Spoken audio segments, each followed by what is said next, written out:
दोस्तों स्वागत है आपका जूनियर असिस्टेंट की पीवाईक्यू की सीरीज में। हम डिस्कस कर रहे हैं जेकेएसएसबी के प्रीवियस ईयर क्वेश्चन पेपर, जिसमें हमने अभी तक जूनियर असिस्टेंट के कुछ पेपर्स को डिस्कस कर लिए। मैंने मैथ्स के, रीजनिंग के, कंप्यूटर के अलग अलग एग्जाम के अलग अलग शिफ्ट के पेपर को डिस्कस किया आपके साथ। अगर आप फर्स्ट टाइम इस वीडियो को देख रहे हैं तो आप प्लेलिस्ट में जाकर इसका फोल्डर एक बना हुआ है जूनियर असिस्टेंट 2025 का, आप जाकर वहां पे चेक कर सकते हैं।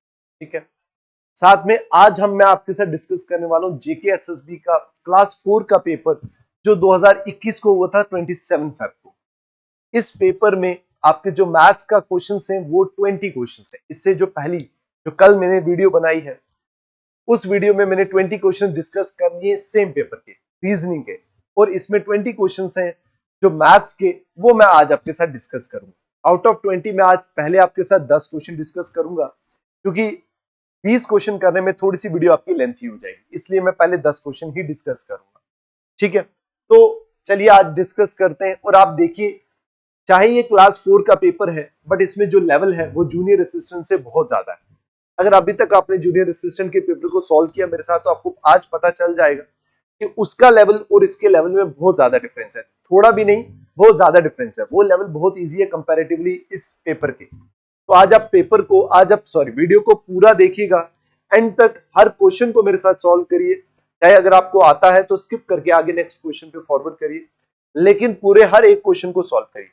10 क्वेश्चंस में आपको करवाऊंगा, 10 के 10 क्वेश्चंस में आपने कुछ ना कुछ आप सीख कर जाएंगे। 10 कंसेप्ट मिनिमम आप सीख कर जाएंगे। तो वीडियो रहने वाली है 30 मिनट की या फिर 35 मिनट की, लेकिन आपको बहुत फायदा होने वाला है इस वीडियो से, क्योंकि आपको समझ आएगा कि भाई किस किस लेवल का क्वेश्चन जेकेएसएसबी डालती है और कहां कहां आपको काम करने की जरूरत है बेटा। ठीक है, चलिए स्टार्ट करते हैं। 27 फरवरी को हुआ था ये पेपर। क्वेश्चन नंबर 1 देखिए, कह रहे A, B and C can do a piece of work in 36, 54 and 72 days respectively. अब देखिए, मैंने जितनी भी वीडियोस आपको पीछे करवाई मैंने वहां पे पहले मेंशन कर दिया था कि जब भी आपको टाइम एंड वर्क का क्वेश्चन आता है, सबसे पहले याद रखिए work is equal to efficiency into time. बहुत इंपॉर्टेंट क्वेश्चन, बहुत इंपॉर्टेंट फॉर्मूला है, आपको याद रहना चाहिए ये फॉर्मूला। ठीक है, कह रहे 3 लोग हैं ए, बी और सी, जो एक काम को खत्म करते हैं। ए खत्म करता है 36 दिनों में, बी करता है 54 में, सी करता है 72 डेज में रिस्पेक्टिवली। अब देखिए, अब हम सबसे पहले एफिशिएंसी निकालते हैं। जैसे मैंने बोला, ए काम खत्म करता है कितने दिनों में? 36 दिनों में, 36 डेज में। बी काम खत्म करता है 54 डेज में, और सी काम खत्म करता है बेटा 72 डेज में। अब देखिए, एफिशिएंसी निकालने के लिए क्या चाहिए आपको एक वर्क पता होना चाहिए और टाइम पता होना चाहिए। टाइम मींस डेज, और वो डेज आपको गिवन है ऑलरेडी। बस अब आपको वर्क फाइंड करना है। अब वर्क फाइंड करने के लिए बेटा आपको पता है, आप ऐसी वैल्यू उठाओ जो इन तीनों से डिवाइड होती हो, वो वैल्यू उठाए ताकि ये तीनों से डिवाइड हो जाए। तो अगर आपको वर्क मिल जाएगा तो वर्क डिवाइडेड बाय टाइम करके आपको एफिशिएंसी निकल जाएगी, मतलब तीनों का मल्टीपल होना चाहिए वो। ठीक है, अब फाइंड करिए। देखिए, ये तीनों एक दूसरे के टेबल में आते हैं। 36 2 ये होता है और 36 इंटू 1.5 होता है, मतलब कोई ऐसी फिगर जो इन तीनों से डिवाइड होती है। अब देखिए, मैं बात करूं तो अब इसका फिगर ये आ जाएगा 216। मान लीजिए ये मेरे फिगर मान लेता हूं, और ये 216 जो है ये तीनों से डिवाइड होगी बेटा। अब देखिए, अब आपके पास टोटल वर्क निकल कर आ गया। टोटल वर्क निकल कर आ गया आपके पास, ये मैं यहां पे मेंशन कर देता हूं, 216 टोटल वर्क निकल कर आ गया। अब आपने क्या फाइंड करना है बेटा? एफिशिएंसी फाइंड करनी। टोटल वर्क कितना है? 216। टाइम कितना है बेटा? 36। ये एक ही बात कर रहा हूं मैं, सिर्फ एक ही एफिशिएंसी फाइंड करो। जब आप इसको डिवाइड करोगे ये 6 पे कैंसिल हो जाएगा। इसका मतलब ए की जो एफिशिएंसी वो 6 है। मतलब ये अब देखिए 216 काम क्या है, आधे स्टूडेंट्स को ये भी समझ। अब देखिए यूनिट्स लगाते हैं। यूनिट्स का मतलब कुछ खास नहीं, इस पे पजल मत होना। यूनिट्स का मतलब कोई भी काम है। जैसे मान लो मैं फर्नीचर का ही काम मान लेता हूं कि ए जो है वो 216 चेयर बनानी है। अगर 216 चेयर बनानी है तो ए को कितना टाइम लगता है 216 चेयर बनाने के लिए? 36 दिन। बी को कितना टाइम लगता है? 54 डेज। सी को कितना टाइम लगता है? 72 डेज। अब इसका मतलब है जो सबसे ज्यादा एफिशिएंसी का मतलब क्या होता है, जो एक दिन में कितना काम करते हैं, मतलब कितनी चेयर्स कंप्लीट करता है वो, यही होता है एफिशिएंसी। अब देखिए 216 को जब 6 से 36 से डिवाइड करोगे 6 आएगा। इसका मतलब ए जो एक दिन में 6 यूनिट्स को बनाता है, मतलब 6 चेयर्स को बना देता है। बी जो है वो कितना बनाता है, 216 को जब आप 54 से डिवाइड करोगे बेटा आएगा 4 यूनिट्स। इसका मतलब 4 यूनिट्स वो बनाता है। और सी कितना बनाता है बेटा, 3 यूनिट्स ये बना देता है, 3 यूनिट्स ये कंप्लीट कर देता है। अब आगे आपको तीनों की एफिशिएंसी, ए की एफिशिएंसी 6, 4 और 3। अब कह रहे they started the work but A left 8 days before the completion of the work while B left 12 days before the completion the number of days for which C is worked। अब ये इन्होंने बोला कि जो जब काम शुरू हुआ तीनों ने एक साथ काम किया, लेकिन जो ए है उसे 8 दिन पहले काम छोड़ दिया, मतलब जब काम कंप्लीट हुआ जिस दिन उससे 8 दिन पहले वो छोड़ चुका था। जब काम कंप्लीट हुआ बी 12 दिन पहले छोड़ चुका था। कह रहे सी ने कितनी देर तक काम किया। अब देखिए मान लीजिए मैंने बोला कि जो काम है वो x डेज में कंप्लीट हो रहा है, x डेज में कंप्लीट हो रहा है काम जो है कितने डेज में कंप्लीट हो रहा है, x डेज। तो ए ने कितने दिन काम किया, ए ने कितने दिन काम किया, पूरे दिन, मतलब x दिन में कंप्लीट हो रहा -8 डेज। इसका मतलब ये आ गई जी x, ए ने x -8 डेज के लिए काम किया। ये पूरा दिन, पूरे में से 8 दिन निकाल दो, 8 दिन पहले ही छोड़ा ना उसने, बाकी दिन तो काम किया उसने। उसी तरह बी की अगर मैं बात करूं तो x माइनस एक बी कितना था 12, इसका मतलब बी ने x -12 डेज काम किया। और सी ने बेटा कितना किया, पूरे x डेज, वो पूरे दिन काम कर, पूरे एंड तक जब तक काम कंप्लीट हुआ तब तक उसने काम किया। ये आ गया आपको समझ, ठीक है। ध्यान से सुनना, क्वेश्चन को इसी फॉर्मेट पे करना है बेटा तो थोड़ा टाइम लगेगा, पेशेंस रखिएगा, चीज को सीख कर जाएंगे आप कुछ ना कुछ, ठीक है। नेक्स्ट टाइम ऐसा क्वेश्चन आएगा आपको माइंड में रहेगा भी कैसे सॉल्व करना है, ठीक है। अब सुनिए, ये आ गया आपके पास। अब देखिए, अब ये आपने निकाल दिए डेज, ठीक है। अब आपको एक्स फाइंड करना है, ठीक है। अभी मैंने आपको बोला ये फॉर्मूला बड़ा इंपॉर्टेंट है, efficiency into time is equal to total work, ठीक है, ये टोटल वर्क। अब देखिए एफिशिएंसी को जब टाइम से मल्टीप्लाई, टाइम मतलब डेज।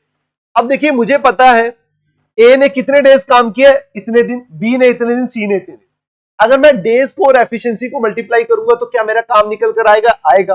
और अगर मैं तीनों के efficiency into days, efficiency into days, efficiency into days, तीनों को ऐड कर दूंगा तो क्या मेरे पास टोटल वर्क निकल कर आ जाएगा। यस, टोटल वर्क कितना है 216, ये निकल कर आ जाएगा।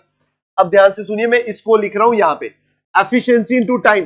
पहले मैं ए की एफिशिएंसी लिख रहा हूं, ए की एफिशिएंसी कितनी है बेटा 6, और उसने काम कितना किया, टाइम मतलब डेज, कितने दिन काम किया, x -8 days, x -8 days plus, अब मैं तीनों के काम को ऐड करूंगा, जब मैं तीनों के काम को ऐड करूंगा तभी तो जाकर टोटल वर्क 216 निकलेगा।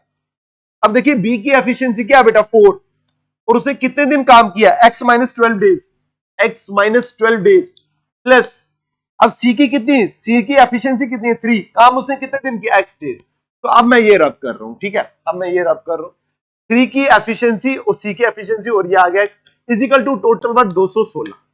ये जस्ट मैंने अभी आपको बताया, सॉल्व करने आपका आंसर आ गया। अब देखिए 6x -48 plus 4x -48 plus 3x is equal to 216। जब इसको सॉल्व करोगे x की वैल्यूज को पहले ऐड कर लो, ये हो गया 13x। अब ये दोनों वैल्यूज बची, इन दोनों को ऐड कर लो, माइनस माइनस प्लस होता है तो ये माइनस का ही साइन आएगा, प्लस हो गया। ये हो गया कितना 80, 88 और 8 करोगे 96 इज इक्वल टू 216। ये आ गया 13x, माइनस को उस तरफ ले जाओ, ये बनेगा प्लस 216 प्लस 96, और ये कितना हो गया बेटा 6 6 12 कैरी 1, 10 और 11 कैरी 1, 312, और ये आ गया 13x, x is equal to 312 divided by 13। इसको जब आप डिवाइड करोगे ये आपकी वैल्यू आएगी बेटा 24। x की वैल्यू कितनी आ जाएगी बेटे 24, ये आ गई आपकी। इसका मतलब 24 दिन तक जो है वो सी ने काम किया। कितने दिनों तक काम किया, सी ने 24 दिन तक काम किया। अब अगर आपको पूछे कि ए ने कितने दिन तक काम किया तो x की वैल्यू पुट करो 24 - 8 16 दिन तक। बी ने कितने दिन तक काम किया 24 माइनस 12 इक्वल टू 12 दिन तक, और सी भी आप फाइंड कर सकते हैं। समझ आ गया? ये इस तरह ये आपका क्वेश्चन सॉल्व होगा। आई होप आपको ये समझ आया होगा। अब चलिए क्वेश्चन नंबर 2 देखिए बेटा, फाउंडेशन बैच हमारा स्टार्ट हो चुका है, और नेक्स्ट मैं आपको ये भी बता दूं, यहाँ पे अपडेट नहीं हुआ है, बट नेक्स्ट जो बैच हमारा लेटेस्ट बैच अब स्टार्ट हो रहा है वो नेक्स्ट कमिंग मंडे को, और शायद उस दिन 17 नवंबर है। 17 नवंबर को हमारा बैच स्टार्ट हो रहा है। पॉलिटी या मॉडर्न हिस्ट्री कंपोनेंट स्टार्ट होगा, रीजनिंग प्लस आपका इकोनॉमी चल रहा है। तो बेटा अगर आप डेमो अटेंड करना चाहते हो तो आप आकर ऑफलाइन हमारे सेंटर में गांधीनगर में डेमो क्लासेस अटेंड कर सकते हैं। अगर आपको डायरेक्शंस का पता कर डायरेक्शंस अगर समझ नहीं आता बिल्डिंग कहाँ पे, तो गूगल पे सर्च कर सकते हैं आप, ठीक है बेटा। और ऑनलाइन में सेम बैच हमारा लाइव ऑनलाइन में भी अवेलेबल है। जो स्टूडेंट्स ऑफलाइन नहीं आ सकते, ऑनलाइन हमारे एप्लीकेशन को डाउनलोड करके वहां पे भी एनरोल हो सकते हैं। सेम फैकल्टी है, सेम कंटेंट आपको दिया जाएगा, सेम टेस्ट आपके अपलोड होंगे, स्टडी मटेरियल भी अपडेटेड आपको मिलेगा। बस यही रहता है, ऑफलाइन में एक इंटरेक्शन रहती है, एक इन्वायरमेंट रहता है जो आप ऑफलाइन ऑनलाइन में मिस करते हैं।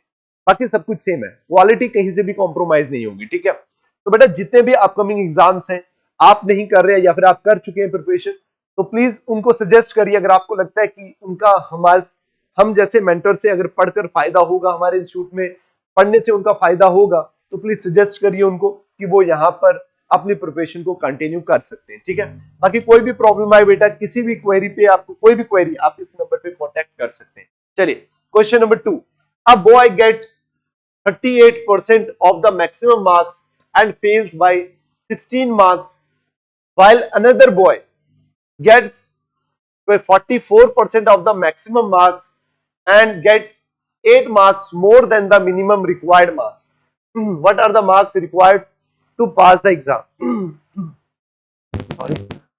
देखिए अब यहां पे बोला कोई लड़का है, उसने 38% लिए मैक्सिमम मार्क्स के, जो भी मैक्सिमम मार्क्स है उसका 38% लिया, तो वो फेल हो गया 16 मार्क्स से।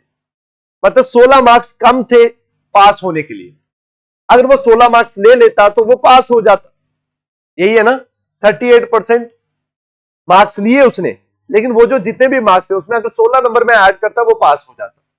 उसी तरह कह रहे एक और लड़का है जिसने 40% 44% लिए मार्क्स, मैक्सिमम के 44%, तो वो पास हो गया 8 मार्क्स से। मतलब पास हो गया 8 मार्क्स से, मतलब जितना मिनिमम आपको चाहिए था पास होने के लिए, उससे उसके 8 नंबर ज्यादा थे। कह रहे बताइए what are the marks required to pass the exam. कह रहे आप बताइए कितने मार्क्स की जरूरत है, ऑप्शंस तो परसेंटेज में, या फिर आप बताइए कितने परसेंटेज की जरूरत है पास होने के लिए। ये आपको क्वेश्चन है। अब बेटा अगर आप सीरीज को फॉलो कर रहे हो ना जूनियर असिस्टेंट की, तो आप खुद लेवल देख सकते हैं कि जो जूनियर असिस्टेंट के मैथ्स का लेवल था और इस एग्जाम के मैथ्स का लेवल था, उसके लेवल क्या लेवल है ये इसका कंपैरेटिवली देखिए। अपने आप में तो ये भी इजी है, बट उसके कंपेयर में मैं बोल रहा हूं। चले बेटा करते हैं। सबसे पहले मान लीजिए कि जो मैक्सिमम मार्क्स है ना बेटा, मैक्सिमम मार्क्स वो है 100 भी नहीं है, 100x मान लो, ठीक है, क्योंकि हमें पता नहीं है ना एग्जैक्ट क्या है। 100x मान लो, ठीक है, एज्यूम किया है ये मैंने 100x, ठीक है। अब मुझे बताएं जो इस बॉय ने लिया है, इस बॉय ने 38 मार्क्स लिए, 38%, तो 100x का 38% कितना हो जाएगा 38x। मतलब जो ए बॉय ने लिए हैं उसने लिए हैं 38x मार्क्स। समझ आया? अगर 100 टोटल है तो 100 का 38% कितना हो गया 38, तो वो मैंने लिख दिया 38x। अब x की वैल्यू आएगी ना तो मैं पुट करके एक्चुअल मार्क्स आपके निकल कर आ जाएंगे, ठीक है। अब बी जो लड़का है, जो दूसरा लड़का है, उसने कितने लिए 44x, मतलब 44x मार्क्स लिए उसने। डन, समझ आ गया? अब कह रहे हैं, अब ध्यान से सुना, कह रहे हैं पास होने के लिए क्या चाहिए था 38 मार्क्स तो चाहिए थे, बट अगर आप 16 उसमें ऐड कर देता तो वो पास हो जाता। फिर दूसरा लड़का जो पास हुआ उसने क्या किया, उसको पास होने के लिए वो पास हो गया, उसे 44 मार्क्स लिए। लेकिन अगर मैं 44 मार्क्स जो लिए उसने, अगर 44 से वो -8 करता तो क्या होता, वो उस पॉइंट पे पहुंचता जहां पे वो पास था बिल्कुल। समझ आ गए? 44 से अगर मैं -8 करूंगा तो मैं कहां पे, मैं उस पॉइंट पे आकर पहुंचूंगा जहां पे मुझे पास का नाम मिलेगा, ना एक नंबर ज्यादा ना एक नंबर कम। समझ आया? 44% of the maximum and gets 8 more marks, ज्यादा मार्क्स लिए उसने, ठीक है। या फिर आप इसको इस तरह भी लिख सकते हो कि पास होने के लिए जितनी उसको जरूरत थी उसमें 8 मार्क्स मिलाकर उसके कितने मार्क्स बने, 44x बने। इसको पास होने के लिए कितने जरूरत थे, 38x प्लस 16। ये पास प्लस 8 मार्क्स ज्यादा लिए और इन दोनों का टोटल मिलकर 44x आया। समझ आ गया? एक्स एक्स में कंफ्यूज मत होना, ठीक है।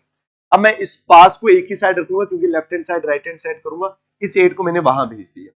अगर मैं 8 को वहां भेजूंगा ये बनेगा 44x माइनस 8, ऐसे लिख सकता हूं, मैं इसको लिख सकता हूं।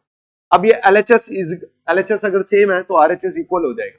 ये आ जाएगा 38x, ये आ जाएगा 38x plus 16 is equal to 44x minus 8। X वाली टर्म्स को एक साइड करिए, उसको इस साइड करिए। 16 plus 8 is equal to 44x, ये आ जाएगा माइनस 38x। इन दोनों को ऐड करिए, आ जाएगा 24 इज इक्वल टू, इन दोनों को माइनस करिए, आ जाएगा 6x। और x की वैल्यू जो निकल कर आ जाएगी बेटा कितनी आ जाएगी, 6 4 जा 24 होता है, x की वैल्यू निकल कर आ गई 4। इसका मतलब ये हुआ कि मैक्सिमम मार्क्स अगर आपने फाइंड करने हैं तो 100 इंटू 4 कर दीजिए, कितना आ जाएगा 400। और अगर ए ने कितना स्कोर किया वो करना आपको, तो 38, ये बेटा ये 38 को मल्टीप्लाई करोगे 4 से, 8 4 32 कैरी 3 12 और ये बन गया 152, ठीक है।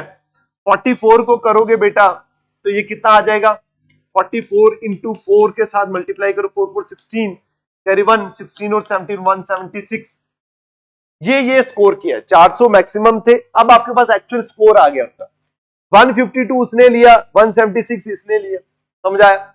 अब कह रहे हैं बताओ जी what are the marks required to pass the exam, marks कितने जरूरत है। तो मार्क्स कितने जरूरत है बेटा, ये जो पर्सन था ये कितने मार्क्स से फेल हुआ था, 16 नंबर से फेल हुआ था। ये जो फेल हुआ था आ गया, ये 16 नंबर से फेल हुआ था। इसका मतलब अगर मैं इसको 16 नंबर दे दूं, 152 में अगर मैं 16 ऐड कर दूं, 628 516 168, इसका मतलब 168 मार्क्स में ये पास हो जाता। समझ आया? और अगर ये 168 मार्क्स में पास हुआ है तो अब आपको बताना है 168 कितना परसेंट है बेटा, 400 का, बस ये आपको अब बताना है, ठीक है जी। ये 0000 कैंसिल, 4 4 16 4 2 8, मतलब 168 जो है वो 42% है आपका मैक्सिमम मार्क्स का। अगर आपको स्कोर के फॉर्म में होते ऑप्शन तो 168 आता। समझ आ गया? अब इसके बाद आपको कुछ भी पूछ लेते आप बता सकते थे। 2 ही क्वेश्चन किए और टाइम काफी हो गया, मुझे लगता है मैं आज 5 ही क्वेश्चन डिस्कस करूंगा क्योंकि फिर इससे वीडियो काफी लेंथी हो जाएगी आपकी, ठीक है। अब आ जाइए question number 3। Question number 3, in a class of 125 students, कितने स्टूडेंट्स है बेटा, 125, 70 passed in mathematics, 55 passed in statistics and 30 passed in both। अब देखो बेटा ये सबसे क्वेश्चन जो आसान से डिस्कस सॉल्व होता है वो होता है वेन डायग्राम से। वेन डायग्राम से बड़ी आरामी से ये सॉल्व हो जाता है क्वेश्चन। जैसे अब देखिए यहाँ पे 2 ही सब्जेक्ट्स की बात हो रही है, एक मैथ्स की और एक स्टैटिस्टिक्स की। जब 2 सब्जेक्ट की बेटा बात हो ना तब ये डायग्राम बनती है, जब 3 की बात हो एक और सर्कल बनता है। ये जो सर्कल है ये रिप्रेजेंट कर रहा है मैथ्स को, और मैथ्स में जो बच्चे पास हुए वो कितने हैं, 70। ये जो सर्कल है रिप्रेजेंट कर रहा है स्टैटिस्टिक्स को, और जो स्टैटिस्टिक्स में बच्चे पास हुए ये कितने हैं, 55। क्लियर? अब बोल रहे हैं जो दोनों में पास हुए वो कितने, 30। तो दोनों का जो कॉमन पोर्शन है वो यही है, तो ये आ गया बेटा 30। अगर बेटा इस पूरे सर्कल की वैल्यू 70 है और सिर्फ इस पोर्शन की 30 है, तो 70 में से 30 निकालो, पीछे कितना बचा बेटा, 40। इसका मतलब ये हुआ कि जो ये वो स्टूडेंट्स हैं जो ओनली मैथ्स में पास है, ओनली मैथ्स में पास है। अब मुझे बताइए ये कंप्लीट अगर 55 है, 30 आप लिख चुके हैं, तो 55 में से 30 माइनस किए, पीछे कितना बचा, 25। मतलब ये वो स्टूडेंट्स हैं जो ओनली स्टैटिस्टिक्स में पास है, स्टैटिस्टिक्स में पास है। डन? ये दोनों में पास, ये मैथ्स में पास, ये स्टैटिस्टिक्स में पास। ये आपको इस तरह डायग्राम समझनी होती है। आई होप आपको ये समझ आ रहा होगा, ठीक है, अगर आपने पढ़ा हुआ है तो, ठीक है। कह रहे what is the probability that a student selected at random from the class has passed in only one subject. करते क्या प्रोबेबिलिटी है कि अगर रैंडमली किसी भी स्टूडेंट को उठाओ आप क्लास में से, तो जो भी स्टूडेंट को आप उठाओ, मान लो कितनी प्रोबेबिलिटी है, कितने चांसेस है कि वो एक ही सब्जेक्ट में पास होगा। अब ये प्रोबेबिलिटी कैसे फाइंड करनी है आपने? अब मुझे बताओ, जो ओनली वन सब्जेक्ट में पास है, इन्होंने ये नहीं बोला कि सिर्फ मैथ्स में कितने पास है, अगर मैं रैंडमली उठाऊं तो मैथ्स में पास होने की कितनी पॉसिबिलिटी है, वो नहीं पूछा। इन्होंने बोला ओनली वन सब्जेक्ट में, चाहे वो स्टैटिस्टिक्स पास हो चाहे वो मैथ्स का पास हो, लेकिन एक ही सब्जेक्ट होना चाहिए।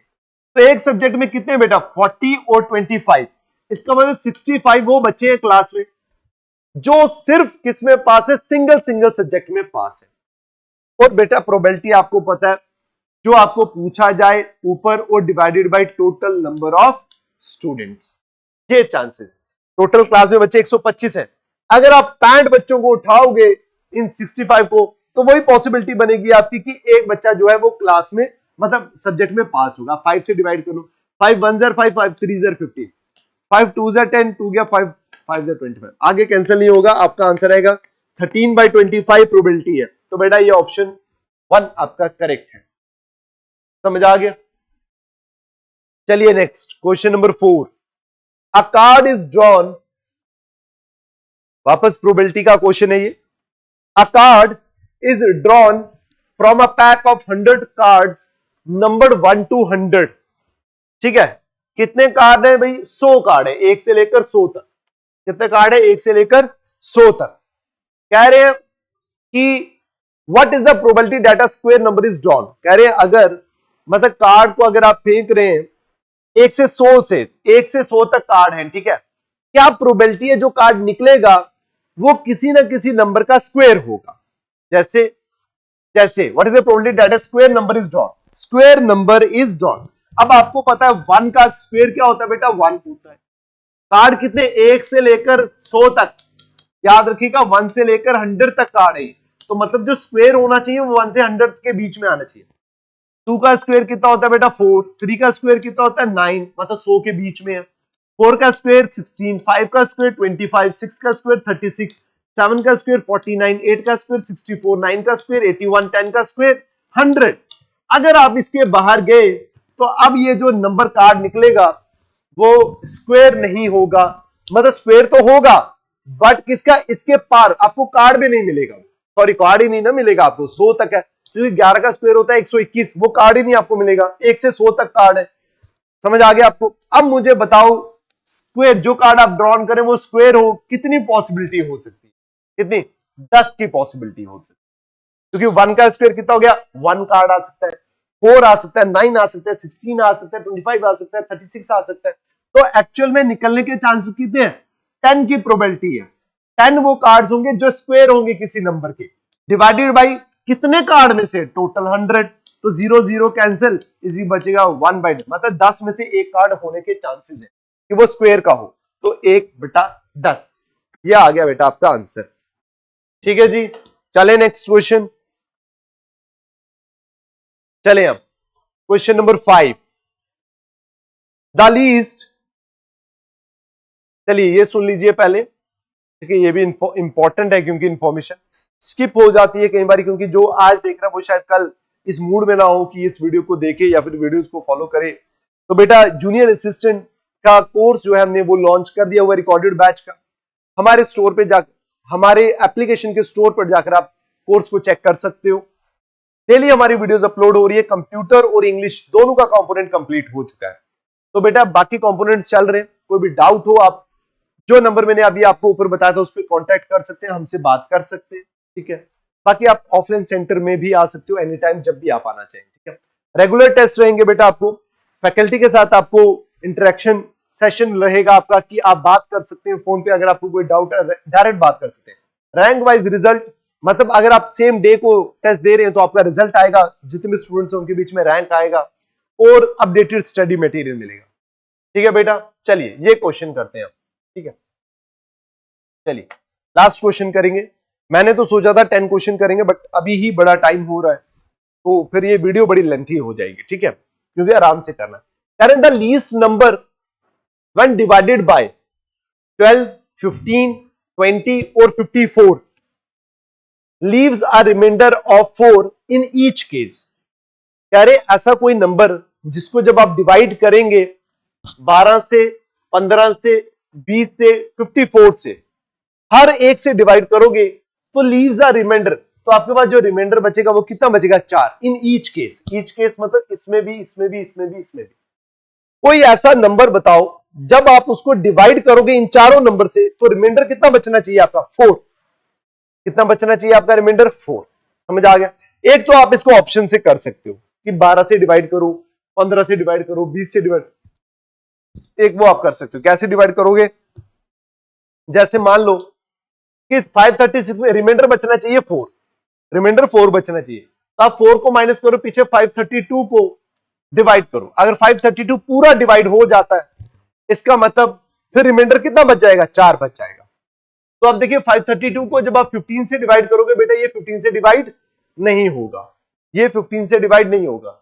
इसका मतलब हर केस में डिवाइड होना चाहिए ना, तभी आकर रिमाइंडर 4 बचना चाहिए, बट 15 से डिवाइड नहीं होगा। मैंने 15 इसलिए उठाया क्योंकि ये जो 32 वाला नंबर है ये 15 से डिवाइड नहीं होता। 5 से तभी डिवाइड होते हैं जब लास्ट का 0 और 5 नंबर होता है। ठीक है, अब मैं बात करता हूं इसकी 500, या फिर अगर 4 को निकालोगे तो पीछे 500 बचेगा, इसको 15 से डिवाइड करो, ये डिवाइड हो जाएगा। 54 से डिवाइड करो, क्या डिवाइड होगा? ये आप आपने चेक करना है। एक तो ऑप्शन इस तरह कर सकते हो आप। ठीक है, बाकी दूसरा इसका तरीका ये होता है कि आप एलसीएम निकालो। क्या निकालो? इसका एलसीएम निकालो। एलसीएम निकालकर एक वो नंबर फाइंड कर लो जिससे आप डिवाइड करने पे, क्योंकि एलसीएम जब आप निकालोगे तो एलसीएम को जब उनको प्राइम फैक्टर को मल्टीप्लाई करोगे एक नंबर आएगा आपके पास, वो नंबर जो होगा इन चारों नंबर से डिवाइड होता होगा। जैसे मान लीजिए, अब देखिए यहां पे अगर मैं 12 का एलसीएम निकालूं तो बेटा 12 जो होता है वो क्या होता है? 4 इंटू 3 क्या हो जाता है? 12। मतलब 2 इंटू 2 भी आ सकता है, वो एक अलग बात है। ऐसे बोलो 4 इंटू 3 करोगे तो कितना आ जाएगा? 12। ये इसका एलसीएम के दो फैक्टर्स आ गए। ठीक है, फैक्टर आ गए। 15 को अगर करोगे तो ये कितना आएगा? 5 इंटू 3 जार 15। 20 को करोगे क्या आएगा बेटा? 5 4 जार 20, सॉरी 54 को अगर करोगे तो ये कितना आ जाएगा? 27 इंटू 2, ये आ जाएगा कितना? अब देखिए, अब एक प्राइम फैक्टर क्या होता है कि आपको हाईएस्ट पावर वाला फैक्टर उठाना होता है, हाईएस्ट पावर। जैसे अब मैं इनको स्क्वायर में चेंज कर, अब मैं इसको लिख सकता हूं 2 का स्क्वायर इंटू 3, कॉमन नहीं ना लेना मैंने। अब इसको मैं लिख सकता हूं 5 इंटू 3 लिख सकता हूं। अब इसको लिखता हूं मैं 2 स्क्वायर इंटू 3 सॉरी 5 लिख सकता हूं मैं। इसको मैं लिख सकता हूं 3 का क्यूब इंटू 2 लिख सकता हूं। अब हाईएस्ट डिग्री जो है ना उनको उठा लीजिए। जैसे ये 2 का स्क्वायर लिखा मैंने, इंटू ये अब हो गया ना, दोबारा काउंट नहीं करूंगा। 3 का स्क्वायर, ये 3 का क्यूब सॉरी, और इंटू 5 का पावर 1। अब इन तीनों को मल्टीप्लाई कर लीजिए। इन तीनों को जब मल्टीप्लाई करेंगे 2 का स्क्वायर कितना आ गया? 4, ये आ गया 27, ये आ गया बेटा 5 का 5, 5 4 जा 20, 20 हो गया। 20 इंटू 27 जब आप मल्टीप्लाई करोगे ये बेटा आएगा 540। अब देखिए 540, इसका मतलब ये वो नंबर है जो इन चारों से डिवाइड हो जाएगा। इन चारों से, अगर ये चारों से डिवाइड हो जाएगा तो फिर इसमें 540 में अगर मैं रिमाइंडर को ऐड कर दूंगा, इसका मतलब ये चारों से डिवाइड होने के बाद जो आपके पास रिमाइंडर बचेगा वो कितना बचेगा? 4 ही तो बचेगा।